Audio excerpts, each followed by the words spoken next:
ونستعينه ونستغفره ونؤمن به ونتوكل عليه ونعوذ بالله من شرور أنفسنا ومن سيئات أعمالنا من يهده الله فلا مضل له ومن يضلله فلا هادي له ونشهد أن لا إله إلا الله وحده لا شريك له ونشهد أن سيدنا وسندنا ونبينا وشفيعنا وهادينا ومرشدنا ومولانا محمدا أحمدا عبده ورسوله أما بعد فأعوذ بالله من الشيطان الرجيم بسم الله الرحمن الرحيم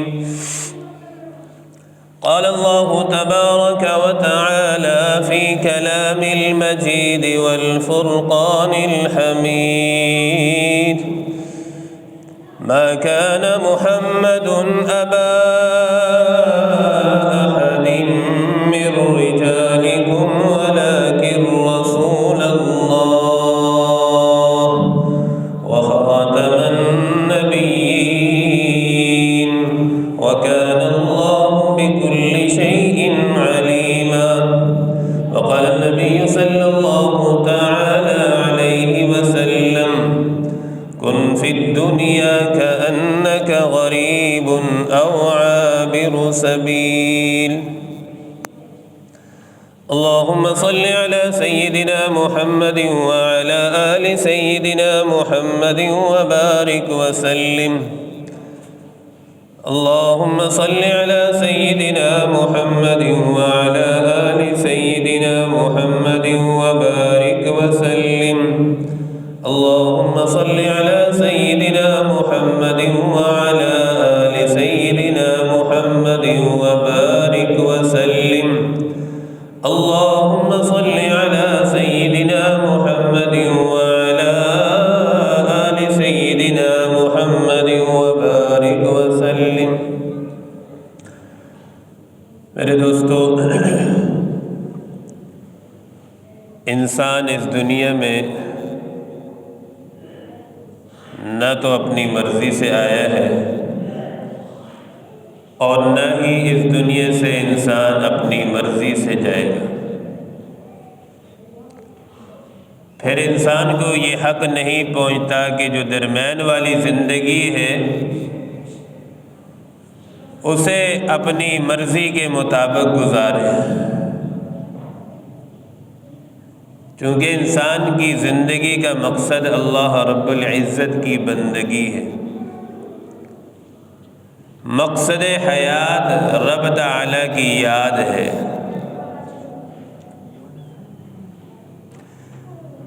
اور اللہ تعالیٰ کا قرب انسان کو کیسے حاصل ہوتا ہے؟ اللہ رب العزت کے قریب انسان کیسے ہوتا ہے؟ جب انسان 100% شریعت کے مطابق، سنتوں کے مطابق زندگی گزارتا ہے تو پھر وہ انسان اللہ رب العزت کے قریب ہوتا ہے۔ یعنی نبی علیہ السلام کی ایک ایک سنت ہر جگہ پر عمل کرنے والا انسان اللہ رب العزت کے قریب ہو جاتا ہے، اللہ کا قرب اسے حاصل ہوتا ہے۔ بالفاظ دیگر یوں سمجھیں کہ ولی اللہ بننے کے لیے، ولی بننے کے لیے سنت پر عمل ضروری ہے۔ بغیر سنتوں پر عمل کرنے والا کبھی اللہ کا دوست نہیں بن سکتا، چونکہ حضور صلی اللہ علیہ وسلم اللہ کے محبوب ہیں۔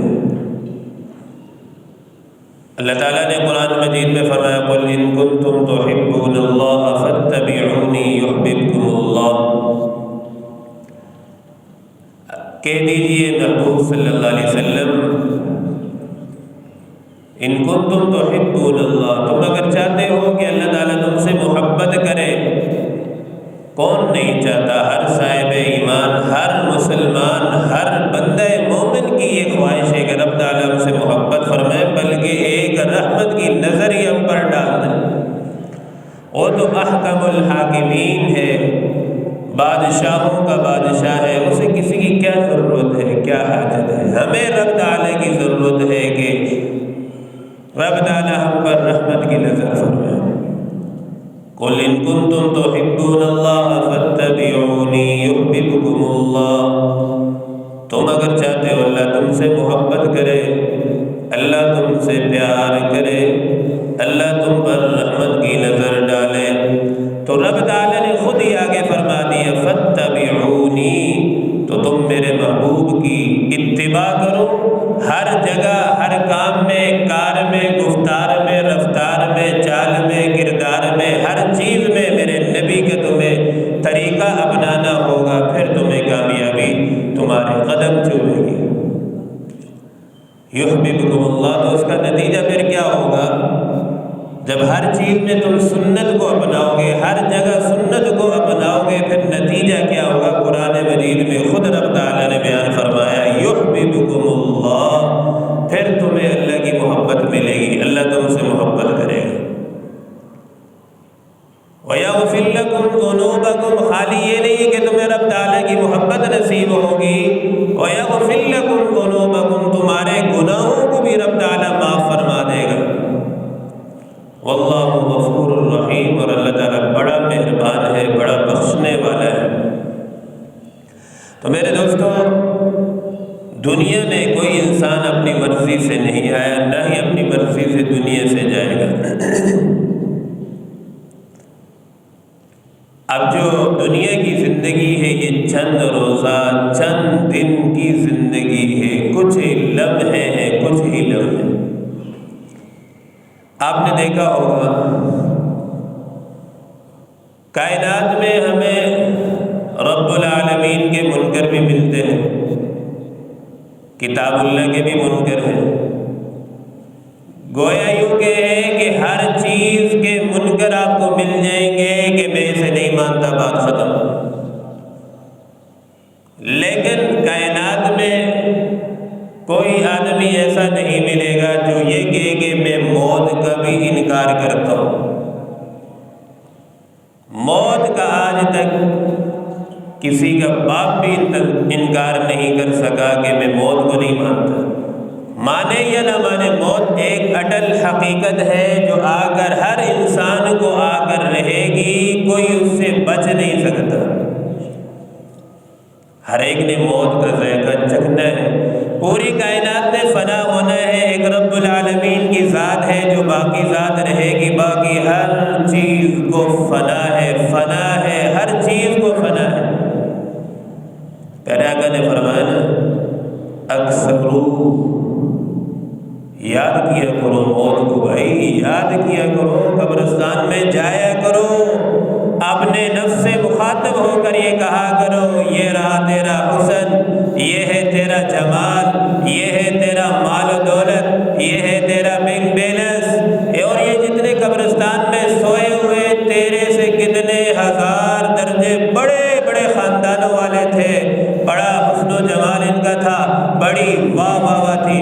کیا ہوا؟ وَيَسْأَلُونَكَ عَنِ الرُّوحِ قُلِ الرُّوحُ مِنْ أَمْرِ رَبِّي، صرف ایک رب کی امر کن کی بات ہے۔ رب نے کن فرمایا، روح جسم سے جدا ہوئی، نام بدل گیا۔ کیا نام تھا پہلے؟ یہ نام تھا، اب نام کیا ہے؟ میت، اب میت ہے۔ وہی گھر والے تھوڑی دیر پہلے کہہ رہے تھے، بچے پکارتے تھے پاپا، بچے پکارتے تھے چاچو کیا حال ہے، اب وہی بچے کہہ رہے یہ میت کس کی ہے۔ اب گھر والے کہہ رہے یہ میت کو جلدی کرو، اپنی منزل تک پہنچاؤ، ورنہ میت گھر میں پڑی رہے گی، تعفن پھیلے گا۔ ارے یہ وہی تو تھا، 2 منٹ پہلے تم اس کے ارد گرد گھوم رہے تھے، 2 منٹ پہلے تم اسے چاچو کے نام سے، ابا کے نام سے، بابا کے نام سے پکار رہے تھے، اب اسے میت کے نام سے پکارا جا رہا ہے۔ کل من علیہا فان، رب نے قرآن میں اعلان کر دیے کل من علیہا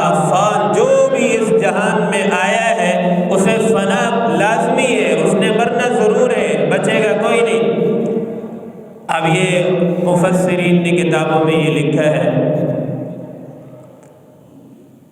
کہ اگر یہ زمین و آسمان کے درمیان کا جتنا خلا ہے، کتنی بڑی جگہ ہے زمین و آسمان، اب اسے رائی کے دانوں سے بھر دیا جائے، رائی کا دانہ کتنا چھوٹا سا دانہ ہوتا ہے، وہ پوری زمین کو آسمان کو بھر دو، پھر کیا ہوگا؟ 1000 سال کے بعد ایک پرندہ آئے اس دانے کو اٹھا کر لے جائے، پھر 1000 سال کے وقفے کے بعد پھر دوبارہ آئے دوسرا دانہ اٹھائے، پھر 1000 سال کے وقفے کے بعد پھر آئے تیسرا دانہ اٹھائے لے جائے۔ علماء نے لکھا ہے کہ یہ ایک وقت آئے گا، یہ زمین و آسمان کا خلا ختم ہو جائے گا، دانے خالی ہو جائیں گے، لیکن آخرت کی جو زندگی ہے وہ کبھی بھی ختم نہیں ہوگی، اور آخرت کا جو ایک دن ہوگا 50,000 سال کا ایک دن ہوگا۔ دنیا کے حساب سے اگر ہم 100 سال بھی لگا لیں تو آخرت کے مقابلے میں دنیا کی جو زندگی ہماری ہے وہ 2.5 منٹ کی بنتی ہے۔ پیارے پیغمبر صلی اللہ علیہ وسلم نے فرمایا کہ میری امت کی جو عمریں ہوں گی الی 170 سنۃ، میری امت کی عمریں جو ہوں گی وہ 50 سے 60 سے 70 کے درمیان، بس اس سے زیادہ کوئی زیادہ ہی زور لگا لے، کسی کو اچھا پیکج مل جائے اللہ کی طرف سے 100 سال، بس اس کے بعد ختم۔ لیکن کراچی میں رہنے والوں کی تو عمریں اور کم ہے، 50 سے بھی کم ہے، یا تو بڑی بڑی بیماریاں پانی کی وجہ سے، ہزاروں مسائل ہیں، صحت کے مسائل، تو اس لیے کراچی والوں کو جلدی تیاری کرنی چاہیے آخرت کی، تاکہ ہم جلدی اپنے مقام کی طرف بڑھیں۔ تو اللہ پاک نے فرمایا وَأَمَّا مَنْ خَافَ مَقَامَ رَبِّهِ وَنَهَى النَّفْسَ عَنِ الْهَوَىٰ، پھر کیا ہوگا؟ آخرت میں جب رب تعالیٰ اپنے سامنے بندے کو کھڑا کرے گا اور اس سے سوالات کیے جائیں گے، جوابات لیے جائیں گے، وہی سوالوں کا صحیح طریقے سے جواب دے سکے گا جس نے اپنی دنیاوی زندگی اچھے طریقے سے گزاری ہوگی۔ وَأَمَّا مَنْ خَافَ مَقَامَ رَبِّهِ وَنَهَى النَّفْسَ عَنِ الْهَوَىٰ، اور جو ڈر گیا اپنے رب کے سامنے کھڑا ہونے سے، اس نے اپنی خواہشات کو روکا۔ کب؟ دل کر رہا کوئی نہیں ہے، غیر محرم پر نظر ڈال دوں، دل میں بات آئی کہ رب تعالیٰ مجھے دیکھ رہا ہے، اپنی نظر کو بچا لیا، جی چاہ رہا ہے کانوں سے گانے سنے جائے، لیکن اس کے دل میں رب تعالیٰ کا خوف پیدا ہوا، اگر میں نے گانا سنا کل قیامت کے دن رب تعالیٰ کی تلاوت میں سن نہیں پاؤں گا، اس کے دل میں یہ خیال پیدا ہوا، اس نے رب تعالیٰ کے ڈر اور خوف کی وجہ سے سارے گناہ چھوڑ دیے۔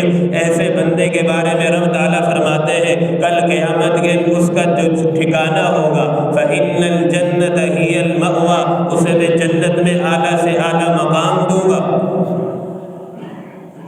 ارے جو تنہائی کے گناہ ہوتے ہیں، خلوت کے گناہ ہوتے ہیں، تنہائی کے جو گناہ ہوتے ہیں، خلوت کے گناہ، خلوت کا مطلب اکیلے میں کوئی نہیں دیکھ رہا ہے، چھپ چھپ کے بدنظری کر لو کوئی نہیں دیکھ رہا، جھوٹ بول لو کوئی نہیں سمجھ سکتا، ملاوٹ کر لو کوئی نہیں پکڑ سکتا، یہ جو گناہ ہوتے ہیں انسان کو زوال میں گراتے ہیں، یہ جو گناہ تنہائی کے گناہ ہوتے ہیں، چھپ چھپ کے گناہ کیے ہوتے ہیں، یہ انسان کو تباہی کی طرف لے کر جاتے ہیں، دنیاوی اعتبار سے بھی اخروی اعتبار سے، دونوں جہانوں میں تباہی کی طرف لے کر جاتا ہے۔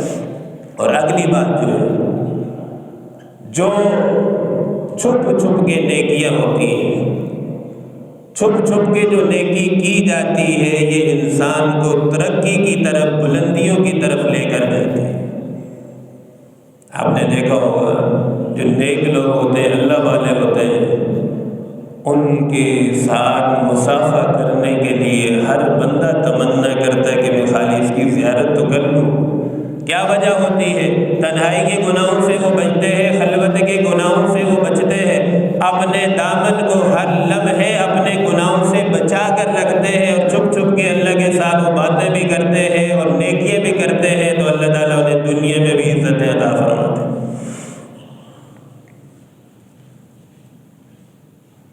تو جو دنیاوی زندگی ہے یہ آخرت کے حساب سے 2.5 منٹ کی زندگی ہے۔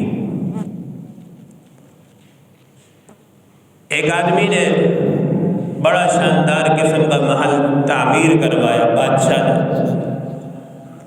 اور اس کے اندر ساری دنیا کی ہر چیز لگا دی، محل کے اندر کوئی چیز نہیں چھوڑی، کوئی عیب کوئی کسر نہیں چھوڑی، خوب دبا کے بادشاہ ہوتا ہے پھر اپنے حساب سے کام کرواتا ہے۔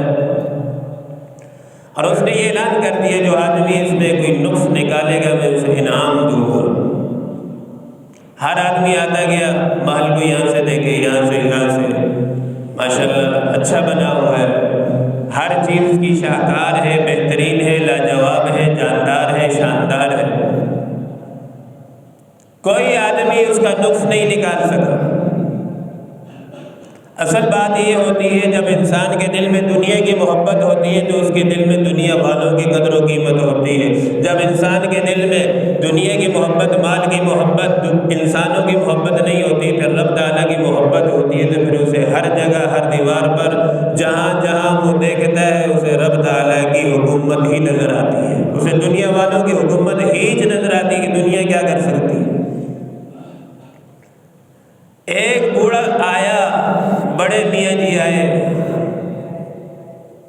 وہ کہنے لگے بادشاہ سلامت تمہارے محل میں مجھے 2 عیب نظر آتے ہیں۔ بادشاہ سلامت حیران ہوا اس بوڑھے میاں کو کیا ہو گیا، بابا جی کو کیا ہو گیا، لگتا ہے دماغ خراب ہو گیا، اسے میرے محل میں عیب نظر آ رہے ہیں۔ کوئی آدمی عیب نکال نہیں سکا، اور بڑے میاں کو جو ہے نا اس میں عیب نظر آ رہے ہو۔ بڑے میاں بڑے اللہ والے تھے۔ بڑے میاں کہنے لگے او بادشاہ سلامت، پہلا عیب اس میں یہ ہے کہ یہ تیرا محل ہمیشہ نہیں رہے گا، ایک نہ ایک دن تیرے محل کو فنا ہونا ہے، یہ یہاں سے مٹ جائے گا، ختم ہو جائے گا، نام و نشان بھی باقی نہیں رہے گا۔ اور فرمایا دوسرا عیب اس میں یہ ہے کہ اس محل میں تو بھی ہمیشہ نہیں رہے گا، تو بھی ایک نہ ایک دن مٹ جائے گا، تیرا نام و نشان بھی ختم ہو جائے گا۔ اللہ والوں کی نظر کہاں جاتی ہے، سوچ کہاں جاتی ہے، نظریہ کہاں جاتا ہے۔ میرے عزیزو، آج ہم کائنات میں ہر چیز بنا لیں، اچھا گھر بنا لیں، اچھی گاڑی خرید لیں، سارا کچھ کر لیں، ایک دم تھک کر کے موت کا فرشتہ آتا ہے، روح نکل جاتی ہے، لمبی لمبی ہم امیدیں باندھ رہے ہوتے ہیں، یہ کرنا ہے وہ کرنا ہے فلاں، سارے کام ہمیں یاد ہوتے ہیں، موت کا فرشتہ آیا، روح نکل گئی، سارے منصوبے دھرے کے دھرے رہ جاتے ہیں، پھر کوئی کام آڑے نہیں آتا۔ فرمایا وَلَن يُؤَخِّرَ اللَّهُ نَفْسًا إِذَا جَاءَ أَجَلُهَا۔ آج تجھے دنیا کے اندر اللہ تعالیٰ نے مہلت دے رکھی ہے، رب تعالیٰ کو راضی کر لے۔ آج اللہ نے تجھے چانس دے رکھا ہے، جب تک سانس ہے تو چانس تیرے پاس موجود ہے، اور جب ملک الموت آ جائے گا، اگر تو ساری کائنات اس کے بدلے میں دے دے کہ 1 سیکنڈ 1 منٹ مجھے مہلت دے دے، میں گھر والوں کو وصیت کر جاؤں۔ فرمایا وَلَن يُؤَخِّرَ اللَّهُ نَفْسًا إِذَا جَاءَ أَجَلُهَا۔ او عقیل، تجھے ایک لمحے کی بھی مہلت نہیں ملے گی۔ جب موت آ جاتی ہے، موت کا وقت مقرر ہے، ایک لمحہ نہ آگے ہو سکتا ہے، ایک لمحہ نہ تاخیر ہو سکتی ہے۔ اور مرنے کے بعد پھر قبر کے اندر جو حالات پیش آتے ہیں، قبر میں رکھتے ہی اللہ کے نبی نے فرمایا کہ قبر کو یوں ہی مٹی کا ڈھیر مت سمجھو، القبر روضۃ من ریاض الجنہ او حفرۃ من حفر النار، یا تو یہ جنت کے باغوں میں سے ایک باغ بن جاتا ہے انسان کے لیے، یا پھر جہنم کے گڑھوں میں سے ایک گڑھا بن جاتا ہے۔ اور قبر میں رکھتے ہی جیسے سلپیں رکھ رہے ہوتے ہیں، اب یہ مٹی ڈل رہی ہے قبر کے اوپر، اور یہ سارا کچھ ہمارے ساتھ ہونا ہے۔ ان یوم الفصل کان میقاتا، یہ رب تعالیٰ کی طرف سے حشر کا دن طے ہے، ہر ایک کی موت کا دن طے ہے، اس دن موت آنی ہے۔ تو میرے دوستو، اس کی تیاری کے لیے اللہ نے ہمیں دنیا میں بھیجا ہے۔ سلپیں رکھ رہے ہوتے ہیں، رشتہ دار مٹی ڈال رہے ہوتے ہیں، اور ہر ایک اس دن پھر مٹی ڈالنے کو اپنے لیے سعادت سمجھتا ہے۔ مرنے کے بعد تو ہر آدمی انسان کہتا ہے میں کندھا دے دوں، جب زندہ ہوتا ہے تو پھر کوئی کندھا نہیں دیتا۔ مرنے کے بعد انسان کی قدر و قیمت کا پتہ چلتا ہے کہ کتنا قیمتی انسان تھا۔ سلپیں رکھ دی، قبر بند کر دی، اب فرشتے آتے ہیں کرامن کاتبین۔ حدیث مبارکہ میں آتا ہے جو آدمی بے نمازی ہوتا ہے، بے نمازی کے لیے رب العالمین ایک ایسا اژدہا، حدیث پاک سنا رہا ہوں، ایک ایسا اژدہا مسلط فرماتے ہیں جس کے ناخن لمبے لمبے اور آنکھیں بھی بڑی خوفناک قسم کا، دیکھتے ہی انسان گھبرا جائے۔ لمبے لمبے ناخن ہوں گے، لمبی زبان، آنکھیں بڑی بڑی خوفناک، ناک سے دھواں نکلتا ہوا، اسے قبر میں مسلط کیا جائے گا۔ اگر انسان نے فجر کی نماز قضا کر دی، صرف قضا کی بات ہے حدیث میں، نہ پڑھنے کی سزا الگ ہے۔ حدیث کو اچھی طریقے سے سمجھ لیجئے، جو آدمی نماز قضا کر لے پھر پڑھ بھی لے، اس کی یہ سزا ہے۔ فجر کی قضا کی تو شام ڈسنا شروع کرے گا، حدیث پاک میں آتا ہے ایک ڈس مارے گا تو 70 ہاتھ آدمی زمین کے نیچے چلا جائے۔ آج ہم کسی کا تھپڑ برداشت نہیں کر پاتے، وہ شام کا ڈسنا، ڈس مارنا ربا ہم کیسے برداشت کر سکیں؟ اور زور تک اسے یہی سزا ملتی رہے گی۔ پھر اگر زور کی قضا کی تو زور سے لے کر عصر تک یہی سزا، عصر کی قضا کی مغرب تک، مغرب کی قضا کی تو عشاء تک، یہ سلسلہ عشاء کی تو پھر فجر تک سزا چلتی رہے گی۔ آج لوگ کہتے ہیں دنیا کی زندگی میں اگر ہمیں چین نہیں آئے گا تو مر جائیں گے، تو مر کے بھی چین نہ آیا تو پھر ہم کدھر جائیں گے؟ لوگ کہتے ہیں جی ہمیں تو ان باتوں پر یقین نہیں ہے۔ ارے تمہیں نبی کی بات پر یقین، ایمان نہیں ہے تو پھر تمہیں کس کی بات پر یقین؟ تم تو پھر مسلمان ہی نہیں ہو، تم نے تو قرآن کو ہی جھٹلا دیا، پھر تم نے نبی کے دین کو ہی جھٹلا دیا۔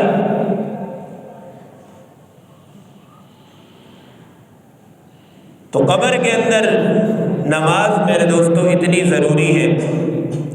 کوئی ساتھی کہتے ہیں جی نماز کا وقت ہو گیا، کھانا حاضر ہے، تو کہتے ہیں جی پہلے جلدی جلدی نماز پڑھ لیں پھر کھانا کھا لیں گے۔ نہیں بھائی، غلط ہے، پہلے جلدی جلدی کھانا کھائیں پھر سکون سے نماز پڑھیں گے۔ اور نماز اگر حدیث پاک میں آتا ہے سب سے پہلے جو حساب لیا جائے گا وہ نماز کا لیا جائے گا۔ نماز اگر ٹھیک ہے تو سارے کام اس کے ٹھیک ہے، نماز ٹھیک نہیں ہے تو کوئی کام ٹھیک نہیں ہو سکتا۔ ہم دنیا میں آسان پیمانہ شریعت نے دیے ہے، ہم اپنے آپ کو پرکھ لیں کہ میری کتنی لمبی نماز ہے، کتنی جاندار نماز ہے۔ اگر نماز میری ٹھیک ہے تو میں کاروبار میں بھی ٹھیک ہوں، میں نوافل میں سارے کاموں میں ٹھیک ہوں۔ نماز ٹھیک نہیں ہے تو یاد رکھ لو پھر ہمارا کوئی کام ٹھیک نہیں ہے۔ ہم پھر کس چیز کا انتظار کریں؟ قبر میں جا کے کہیں گے جی ہمیں اب فرصت دی جائے، اب مہلت دی جائے، اب سارے معاملات ٹھیک کر لیں گے۔ تو سارے کاموں کو میرے بھائیوں ہم چھوڑیں، ہم اپنی نماز کو ٹھیک کریں۔ جتنی نماز اچھی ہوگی، شاندار جاندار ہوگی، یاد رکھو ایک جملہ سمجھ گئے ہم تو ہماری زندگی بن جائے گی۔ جتنی اچھی شاندار جاندار نماز ہم پڑھیں گے، اتنی اچھی شاندار جاندار زندگی اللہ تعالیٰ میں عطا فرمائیں گے۔ حدیث پاک میں آتا ہے کہ جو آدمی جلدی جلدی نماز پڑھتا ہے، ٹھکا ٹھک سجدے رکوع، وہ نماز اللہ پاک کالے کپڑے میں لپیٹ کے منہ پہ مار دی جاتی ہے۔ وہ نماز بددعائیں دیتی ہوئی جاتی ہے کہ ربا جیسے اس نے مجھے جو ہے خراب کیا ہے تو بھی اسے خراب کر۔ بتاؤ جو نماز ہمیں بددعائیں دے تو ہماری زندگی اچھی ہوگی۔ مسجدیں جب خالی ویران ہوتی ہیں وہ مسجدیں اس محلے میں رہنے والے لوگوں کے لیے بددعائیں کرتی ہیں کہ ربا جو مجھے آباد نہیں کرتا، مجھے آباد نہیں کرتے، اللہ تعالیٰ انہیں بھی برباد کر۔ پھر ہم کہتے ہیں ہمارا کاروبار ٹھیک نہیں ہے، ہمارے معاملات ٹھیک نہیں، دن بدن پریشانیاں، اور پریشانیاں یہیں سے بڑھتی ہیں جب ہمارا رب کے ساتھ تعلق ٹھیک نہیں۔ تو قبر کے اندر پہلا سوال ہوگا من ربک کا، بتاؤ تمہارا رب کون ہے، من نبیک کا، ما دینک کا۔ اب اس تینوں سوالوں کا جواب ہر آدمی نہیں دے سکتا،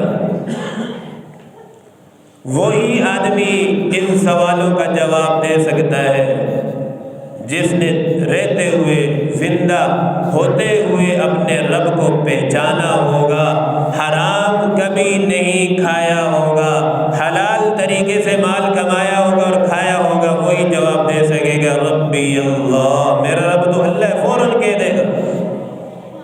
جس نے دنیا میں 2.5 منٹ کی زندگی میں اپنے رب کو ناراض کیا ہوگا، حرام مال، رشوت لی ہوگی، حرام کھایا ہوگا، وہ کبھی اس کے منہ سے یہ الفاظ نہیں نکلیں گے کہ میرا رب اللہ ہے۔ اور یہ دوسرے سوال کا جواب بھی وہی دے سکے گا کہ من نبی کا، نبی محمد صلی اللہ علیہ وسلم وہی دے سکے گا جس نے ہر لمحے، ہر جگہ اپنے پیارے آقا صلی اللہ علیہ وسلم کو یاد رکھا ہوگا اور ان کے طریقوں کو اپنایا ہوگا۔ یہ نہیں ہو سکتا کہ آج ہم شکل و صورت، لباس، چال، کردار، رفتار، ہر چیز غیروں کی اپنائیں اور قبر میں ہم نبی کے قریب ہو جائیں، ایسا نہیں ہو سکتا۔ ایک آدمی مدینے میں تھا، وقت کم ہے، بات کو سمیٹ رہا ہوں، حضور کی جالیوں کے ساتھ پکڑ کے لپٹ کے رو رہا ہے، میرا نبی، میرا نبی۔ مفتی اعظم پاکستان مفتی شفیع صاحب رحمہ اللہ وہ دور جالیوں سے کہاں پر رہے ہیں کہ میرے نبی کی شان میں کوئی بےدبی نہ ہو جائے، پیٹ نہ مڑ۔ آج کل تو ترقی کا زمانہ ہے، اللہ تعالیٰ معاف فرمائے، لوگ جاتے ہیں مدینے میں، پھر بھی راندہ درگاہ بے ادب ہو کر واپس آتے ہیں۔ یہ ٹچ موبائل کا جو فتنہ ہے وہ ہاتھوں میں اٹھائے، جی میں روزہ پاک میں موجود ہوں، لعنت ہو، سامنے روزہ اور تو موبائل اٹھایا ہوا دنیا کو دکھا رہے ہیں۔ اخلاص کہاں چلا گیا، ادب تیرا کہاں چلا گیا؟ نبی کے روزے کے سامنے کھڑے ہو کے مووی بنا رہے، جس ویڈیو کو حضور مٹانے آئے تھے تو اسے بڑھانے لگا ہوا ہے۔ سامنے بیت اللہ کی طرف پیٹ کر رہے ہیں اور تصویر بنا رہے ہیں، صاحب کی تصویر آ رہی ہے، اس تصویر سے تو اونچا ہوگا، تو رب کی نظر سے گرتا ہے، اونچا نہیں ہوتا۔ تو مفتی شفیع اعظم پیچھے دور کھڑے رو رہے، کہیں بے ادبی نہ ہو، کوئی نبی کا طریقہ میری زندگی میں چھوٹا ہوا نہ ہو۔ تھوڑی سی گونگ آ گئی، خواب میں پیارے آقا نے فرمایا مفتی شفیع تو قریب کیوں نہیں آتا؟ فرمایا آقا مجھے ڈر لگتا ہے کوئی بے ادبی نہ ہو جائے۔ فرمایا مفتی شفیع جو ظاہراً میری جالیوں کے قریب ہے، اگر سنتوں پر نہیں چلتے تو حقیقتاً وہ میرے سے دور ہے، اور جو ظاہراً دور کھڑے لیکن میری سنتوں پر عمل کر رہے ہیں وہ میرے سینے کے قریب ہیں۔ اللہ کے نبی نے فرمایا من احب سنتی فقد احبنی، جس نے میری سنت سے محبت کی گویا کہ اس نے میرے سے محبت کی۔